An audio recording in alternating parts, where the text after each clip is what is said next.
Please join me to welcome the Honourable Matt Doocey to give opening address.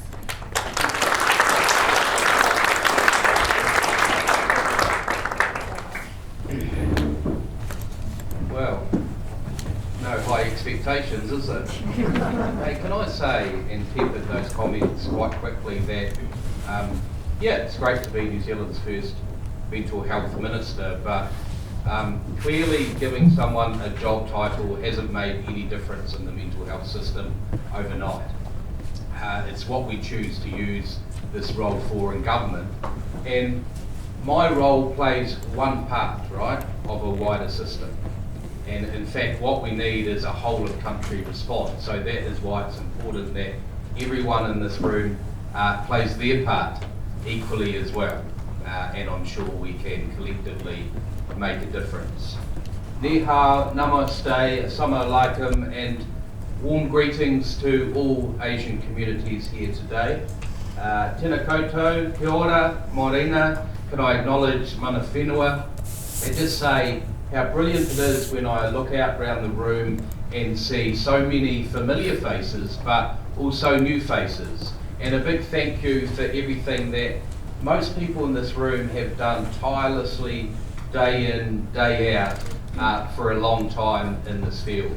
I'm in a very privileged position where I get to travel the country and meet a range of people, and I'm firmly of the view that in fact the solutions and the ideas to the issues we face in mental health are actually already in the sector, are already in the system. They just need to be identified and elevated, and that's what today is about. Can I acknowledge Komato Wang as well, and thank you for that mindfulness at the start of today's session. For someone like myself who got picked up at 4:30 a.m. in a small town called Rangiora in North Canterbury to get to Christchurch Airport to fly to here, it feels like a busy morning already. So it was lovely just to relax and listen to you. And I don't mind saying, because I know there'll be many people in the room, I was actually thinking if he wants to go on for a good hour or two, I'm quite happy just to sit here and relax. And it's good to see. I thought you were sporting a very good haircut as well. It reminds me when I was travelling Thailand and a young boy came up to me, rubbed my belly and said, "Happy Buddha." And fair enough. Can I acknowledge my parliamentary colleagues in the room? We've got Nancy Carlos Chung here, the Member of Parliament for Mount Roskill. I know Minister Melissa Lee will be joining us as well. But we also have Dr. Parmjeet Parmar from the ACT party, and I know Parmjeet very well because we came into politics together. Lovely to see you here, Parmjeet. And Dr. Lawrence Zunan. You are a doctor, are you, Lawrence? Oh, that's good. I got that right. Who is a new Member of Parliament for the Green Party. And I must say, for a new MP, has really hit the ground running. His level of questioning in the House and its select committees, I know that because he questions me a lot as the Minister, and I'm hoping he doesn't get the microphone for Q&A later on to show me up, but I think he's really hitting the ground running, which is important in our parliamentary system, right? Have a strong executive, but a strong opposition to hold us to account as well. And why I think it's also important to have a range of politicians here today is to truly show that we want to take a bipartisan approach to mental health and addictions. I set up with Chloe Schwalbrick from the Greens and Nawissa Wool from Labour, at the time Parliament's first cross-party mental health group.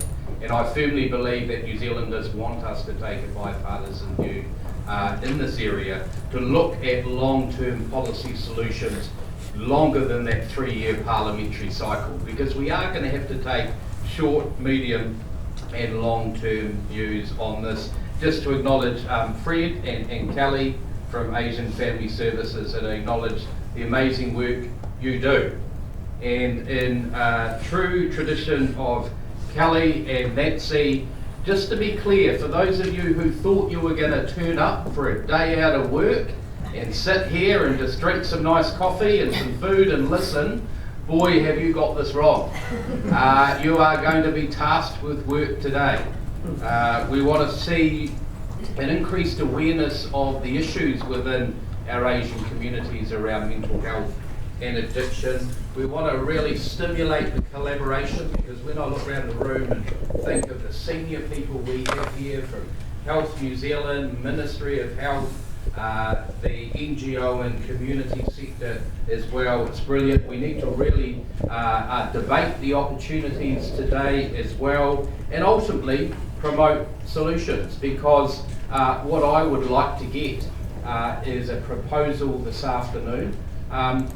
It's not a small window of opportunity. Of course, those solutions can mature and grow over time, but it's a first stake in the ground from the summit to say, actually, where do we need to head for better Asian mental health in New Zealand? And I take Fred's challenge about funding. That is important. But I would say a bit candidly, it's just not all about money, right? Because sometimes I actually think as a minister the easy part would just be go out and announce a parcel of cash.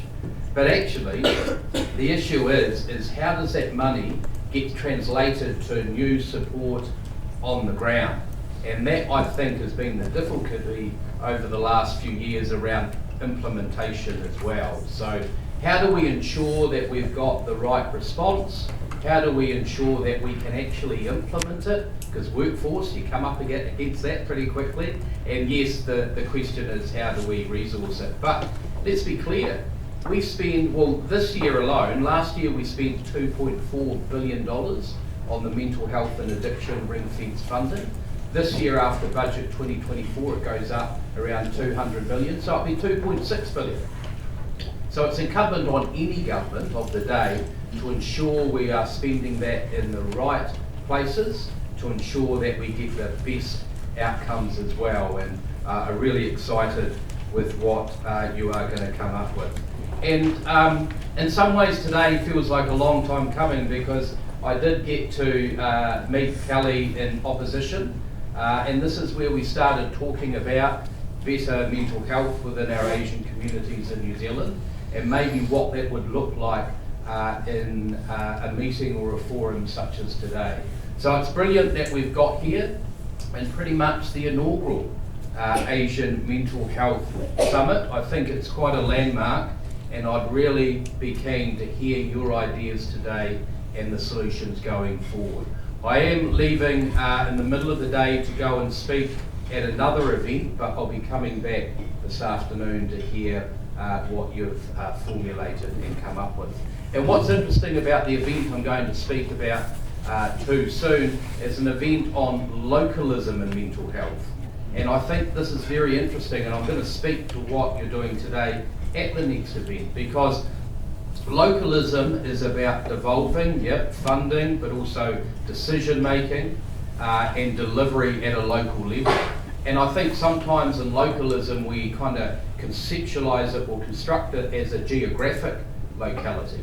But I think what the proposition today is thinking it through maybe a lens of ethnic communities, how we ensure we have localism within that, where people are empowered to identify the solutions and what works. Because what I think we need in mental health and addiction is local solutions for local needs, right? Physical health, you'd argue a hip replacement at Christchurch Hospital would be very similar to a hip replacement in Auckland. But I would say when you look at mental health, how we potentially respond to mental health in middle-aged dairy farmers in North Canterbury, where I live, might be very different than responding to it within our young Asian communities in Auckland. And so I do think we need to think more about local solutions for local needs as well.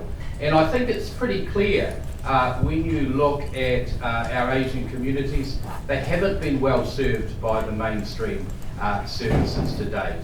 And I don't say that necessarily as a criticism. I just think it's actually where we are at.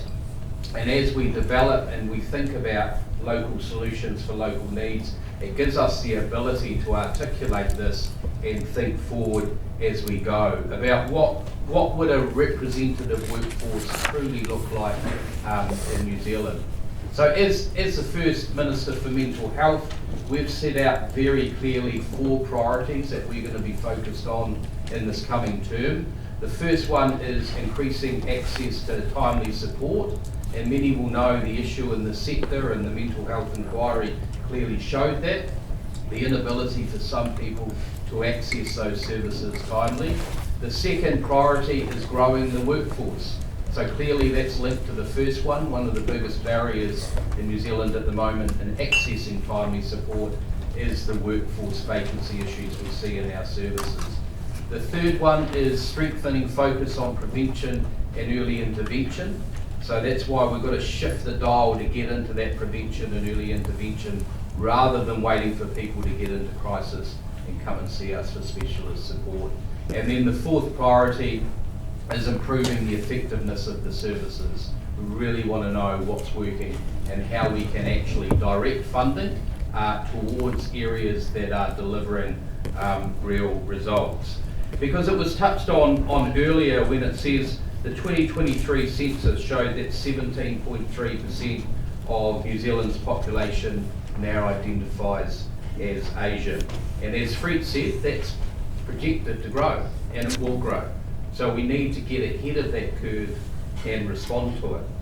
But when you look at some of the data quite alarmingly coming out, and one actually Kelly told me on our Zoom meeting we had last year, stigma and discrimination around mental health and addiction within the Asian community, 98%.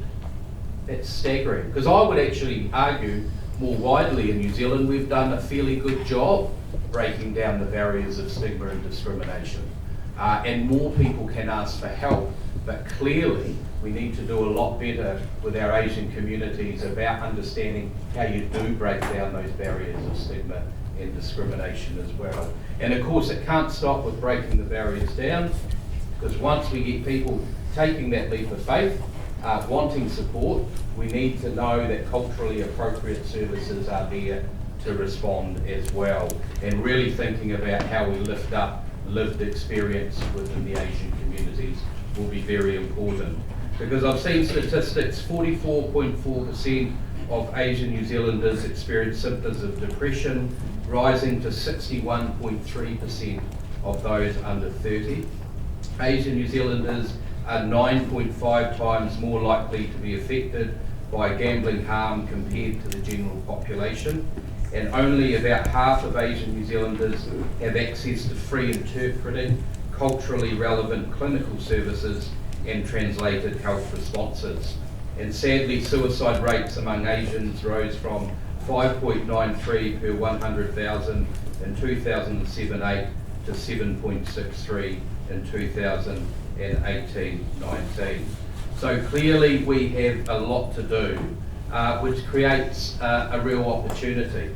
And one thing I just wanted to finally touch on is, I think when we look at our services, they're quite fragmented, and people, when they engage in services for a first time, do say they find it hard to connect the dots. And I think when you look at the continuum around mental health and addiction promotion, for those who want to build their education, you think the 5 ways of wellbeing for the New Zealand Mental Health Foundation, where people can learn the skills of mindfulness and other things to keep them well. And then for those in distress, the ability through helplines to be listened to and to talk through those issues. And then those with mild to moderate issues to be seen timely by primary mental health services, and those for lifelong and enduring mental illness to be seen by specialist services as well. That's a continuum we want to join up, and that's why we recently announced with the Prime Minister 5 targets in mental health. It's the first time we've done this as a country. Set a target that for those who need specialist mental health and addiction services to be seen within 3 weeks. And why that's significant, I met my counterpart from Scotland, the Scotland Mental Health Minister, via Zoom recently, who commented on our targets, because the government target for specialist services in Scotland is to be seen within 18 weeks. And we've just set a target to be seen within 3 weeks. It does show culturally too, I think, New Zealanders have a higher expectation. I quite frankly said to that minister, I don't think the New Zealand public would have allowed me to set a target of 18 weeks. So the public wants us to really drive performance and results. Another target around those needing access and choice, primary mental health, to be seen within 1 week. Now I just wanted to point out those targets because I wanted to give an example of how we can use those targets for a local response. And what I mean by that is when you look at the specialist 3-week target at the moment, our goal is 80%, but actually, although data quality issues, we might be tracking as a country about 74%. So you might think, well, how ambitious is it to go from 74 to 80%? But that's the mainstream average, right? That's the national average. I'm pretty sure if you were to drill down in that, in fact I know, young people, it's sitting at about 62%. I guarantee you Māori will be a lot less, Asians potentially even less. So that gives you an ability with targets and data to say, yep, we might be tracking at the 80% as a country, but if we go down and look at those who identify as Asian, if that's sitting at 65%, what resource do we need to get to that community to raise them to 80% specifically? And that's the exciting stuff we can do with those targets. So once again, I hope you take the challenge today. I'm really excited about your ideas and your solutions. I'm really keen to come back this afternoon and hear from you. And then just a genuine commitment of working with you over the coming 2 or 3 years. We really want to work alongside you. You are at the front line, right? We need to get the resources out of the Beltway, out of Parliament, to the front line, because you know what's working and you've got the ability to respond to your communities. Tēnā koutou, tēnā koutou, tēnā koutou katoa. Thank you.